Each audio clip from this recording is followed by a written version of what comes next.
হুজুর মুবারকদেরকে সামনে নিয়ে নেতৃত্বে নিয়ে গাড়ি সাজিয়ে এই যে জুলুস বের করি, এটা কোথায় পেলাম? ওরে আন্ধারা একটু কোরআন খুলে দেখ।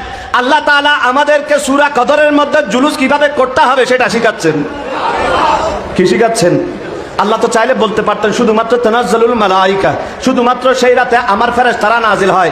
না না, আল্লাহ তাআলা এলান করছেন, হে দুনিয়াবাসী শুনে নাও, কোরআন নাজিল হওয়ার দিন ঈদ উপলক্ষে তানাজ্জালুল মালাইকাতু ওয়ার রূহ, ফেরেশতারা তাদের পীর, তাদের মুর্শিদ ইব্রাহিম আলাইহিস সালামকে সাদারতে নিয়ে জুলুস করতে করতে বের হয়। কাকে? জিবরাইল আলাইহিস সালামকে সাদারতে নিয়ে জুলুস করতে করতে বের হয়। তো কোরআন নাজিল হওয়ার রাতে যদি জুলুস করে ফেরেশতারা, আর যেদিন দয়াল নবী এসেছেন, যেদিন আমেনার লাল এসেছেন, সেদিন আশেকরা কেন জুলুস করবে না? একটু জোরে বলেন। সুতরাং আমরা জুলুস করব কি করব না? এই জুলুসের ঘোষণা দিয়েছেন আল্লাহ সুবহানাহু ওয়া তাআলা কোরআনে কারীমের মধ্যে, কুল বিফাদলিল্লাহ ওয়া বিরাহমাতিহি, হাবিব রে তাদেরকে বলে দিন আমার ফজল এবং রহমত বলে আপনি নবী এসেছেন।